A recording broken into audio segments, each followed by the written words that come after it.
Le mardi 28 février dans la matinée, Noël Le Graët, jusqu'ici président de la Fédération française de football, a démissionné de ses fonctions. Peu après, son avocat, Thierry Marambert, a annoncé vouloir poursuivre Amélie Oudéa-Castéra en diffamation, comme nous l'apprend le Huffington Post. Cette journée du mardi 28 février 2023, particulièrement électrique, s'annonçait comme un tournant dans les hautes instances de la Fédération française de football, ainsi que dans la carrière de Noël Le Graët. Ce dernier, jusqu'ici à la tête de la FFF, avait convoqué un comité exécutif exceptionnel à sa demande, au cours duquel l'ancien maire de Guingamp a annoncé sa démission. Celui qui était le patron du football français depuis 2011 se retrouvait en effet dos au mur après de nombreuses sorties médiatiques jugées déroutantes, et surtout une mission d'audit particulièrement à charge contre lui.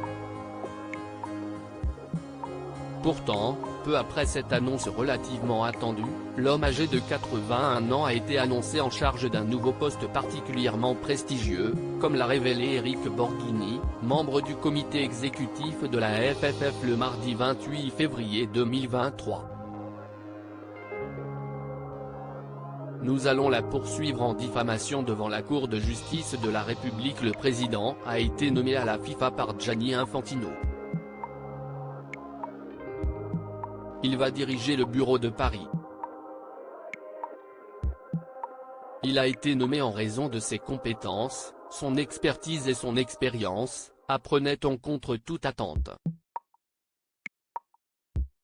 Personne ne peut nier que Noël Le Graët a une très grande expertise en matière de football.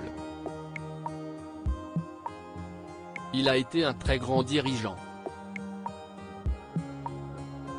81 ans, si est-il la puberté pour être dirigeant de la FIFA? L'âge du capitaine n'est pas choquant, rajoute le président de la Ligue de Méditerranée. Toujours dans la journée, c'est cette fois-ci l'avocat de Noël Le Graët, Thierry Marambert, qui s'est exprimé au sujet du rapport d'audit de l'Inspection générale de l'éducation, du sport et de la recherche, AIS.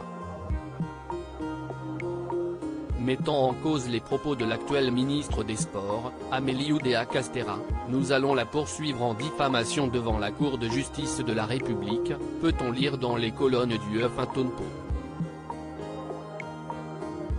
On va demander l'annulation de ce rapport qui a violé tous les principes d'impartialité, du contradictoire, devant les juges administratifs.